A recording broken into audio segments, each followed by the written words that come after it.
Hey fellow flowers, Violet here and welcome back to my channel. So in my last video, somebody asked me to do a quick tour of the craft space, and it's actually a whole mess right now. So unfortunately that probably won't happen today, but the question inspired me to up my game with my lanyard storage. I knew that eventually I'd want to do a tour of the craft space. I just didn't want it to look like this. So for that, I decided to go ahead and make a storage device from macrame cord. So this is what the finished product looks like.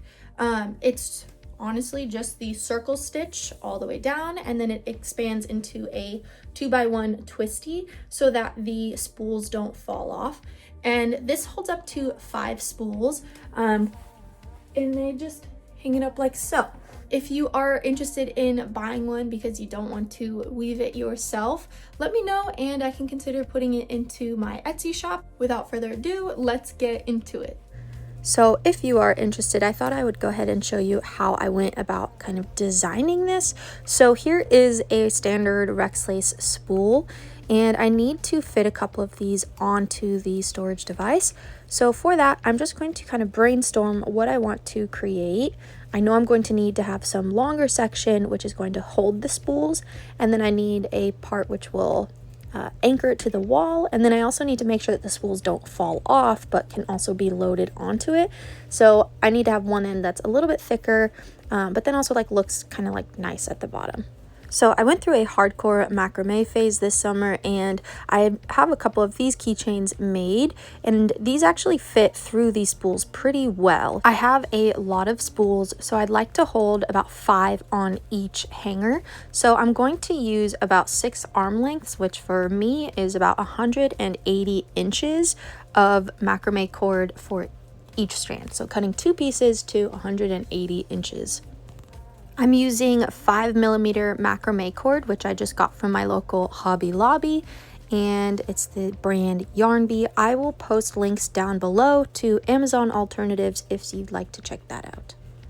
To start the circle stitch, I have folded these strands in half and then grabbed them at their midpoint.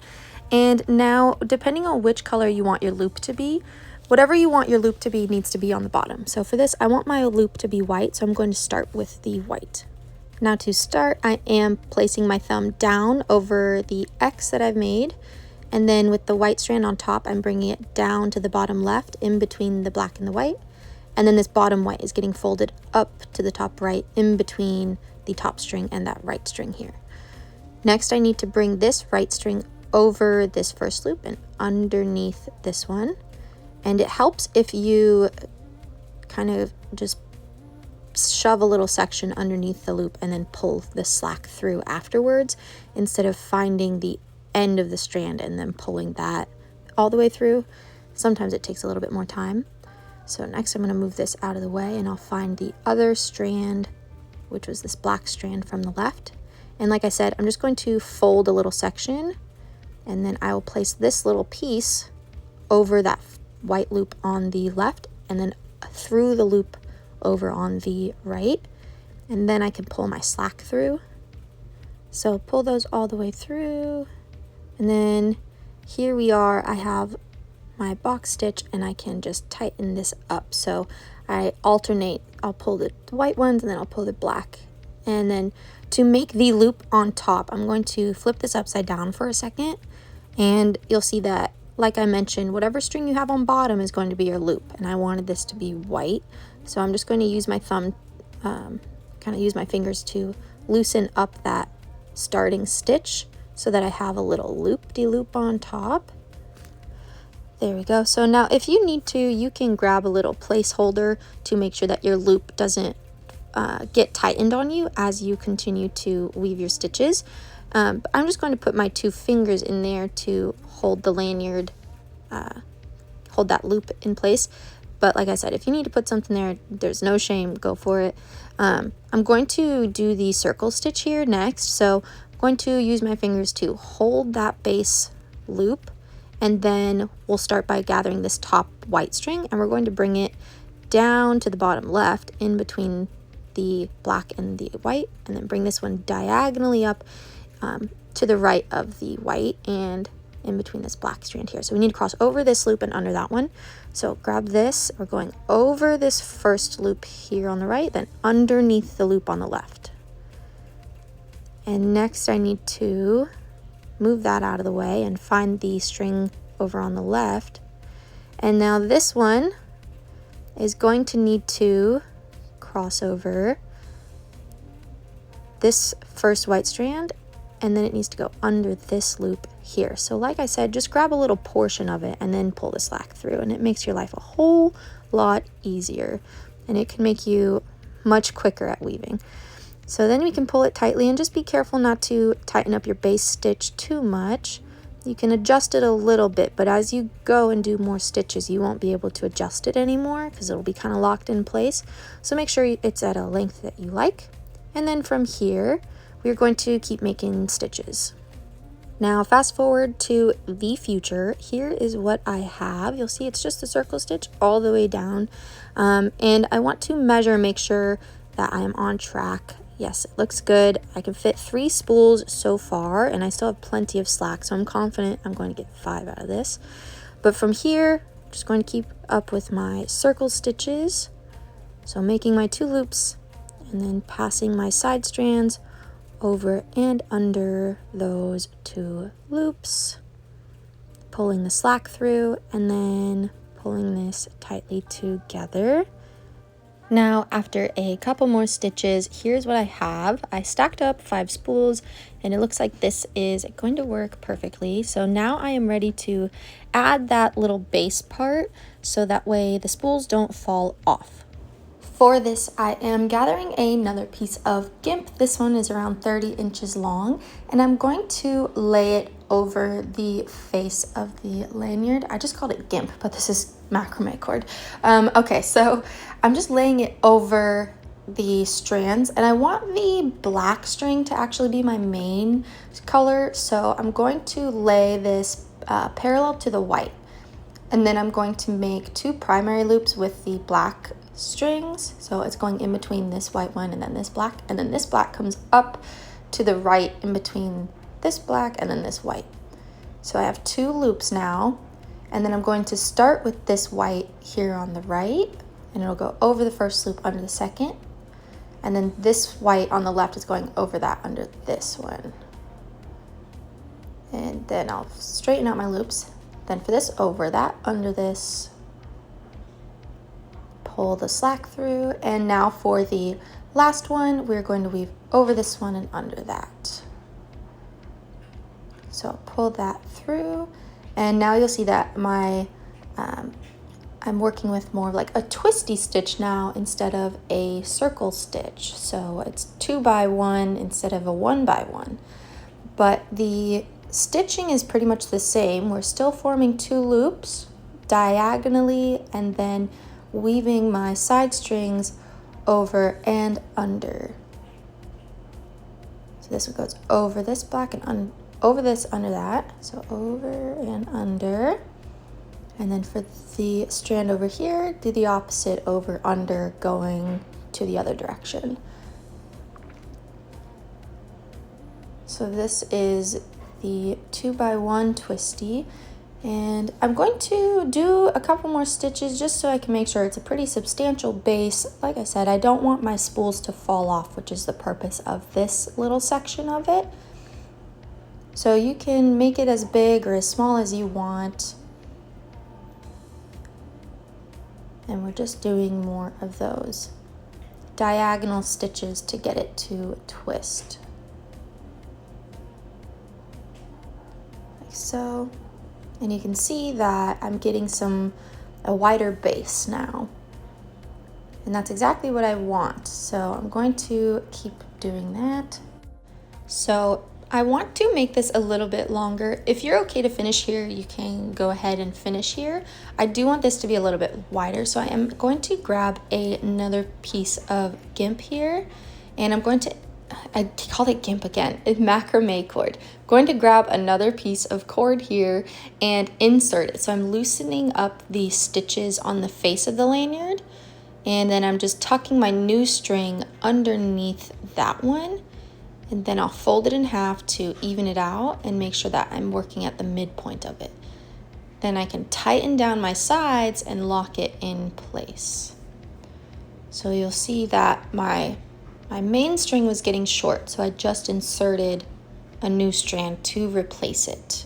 And then I'm just tightening down the sides so I make sure it doesn't go anywhere. And then I'll do a couple of stitches before I trim off the short ends. So make sure you move the old ones out of the way. Bring your long strands to the front. And here we go. These are my long strands, so I'm good to go. This top one comes down to the left in between the white and black over here to the bottom, and then this bottom one comes up in this area, so we'll place that there. And then we have 2 loops, and I'll pull from the right first and pull this strand through. So opposite for the left side, over and under going this way, then over under going that way. And we can finish it for the last one, over and under. Now I'm going to go for a couple more stitches until I am happy with how it looks, and then I'll show you how we're going to finish this using a macrame finishing knot. Okay, after a couple more minutes, here is what I have. You can see that my base is a little bit wider and has a cool twist to it, and that's exactly what I want. So now I'm ready to finish, and I've cut a piece of string which is about 15 inches long.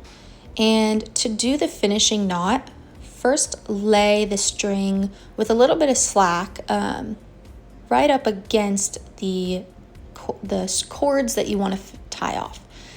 And then flip it up so that you have kind of this U shape laying on top of your strings.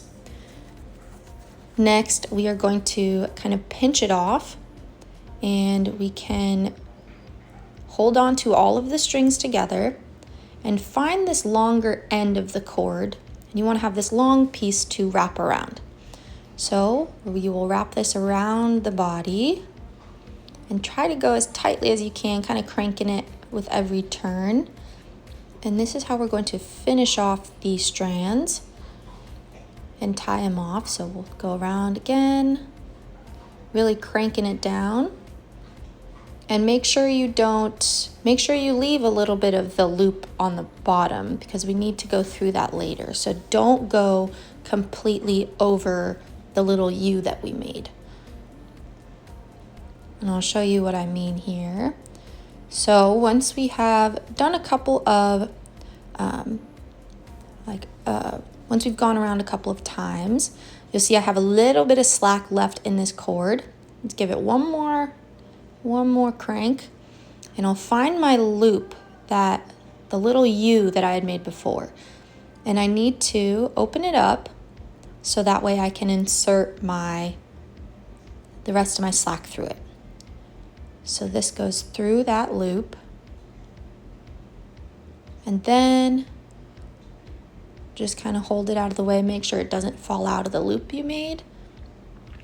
And the idea is we're going to pull this loop tight by pulling up on the strand here. And mine is kind of frayed, but that's okay because we're going to trim it off anyway. So just grasp those strands. I'm going to twist it around so it doesn't look so crazy. But we're going to pull up on the other side, which is why we leave a little bit of slack. And you just pull it through like so. Okay, so I have it tightened down, and this is what I have. You'll notice I have a little bit of slack, and for the little ends, we can just trim that off. You can tuck it under if you want, but I'm just going to trim it like so. And then from here, we are ready to brush it out to give it kind of the pretty fray down at the bottom. So I'm going to loosen up all of these twists that are like in the cord and just open them up a little bit just to help you out with the next step. Okay, so to get the pretty like brushed out look, I have honestly just a pet brush that you can find at Walmart, Target, PetSmart. Just your local convenience store should have it, or like local, like, I guess, I don't know, houseware store, I'm not sure. Home Goods, Ross. Somebody's gotta have one of these. If not, I'll post one I'll give you a link to an Amazon one down below. But we're just going to brush it out like we're brushing like doll hair. Okay, so here's my beautiful frayed end. And you notice I have a couple strands that are longer, so I can just go in with my scissors and trim that off to make them all the same length. And then I'm going to just brush it out a little bit more, and we are done. That is how you make the macrame hanger. So now I can put some spools on here and hang it up. Now here is a standard like Rex lace spool from Pepperell Braiding Company, and I'm just going to insert the top of my hanger through the center and then pull it through. And you want to make sure that the small end is on bottom, so that way it just sits on the base like so. And there you have it. That is how I made the macrame spool hangers. I'm just using a standard little push pin to hold it right now, but I recommend using a command hook with a stronger weight capacity. Now, as you can see, the hanger does a pretty good job of letting you store your spools while also gathering string when you need it. So thank you so much for watching. If there's anything you'd like to see from me next, please comment down below. But until then, keep blooming, and I'll see you in the next one.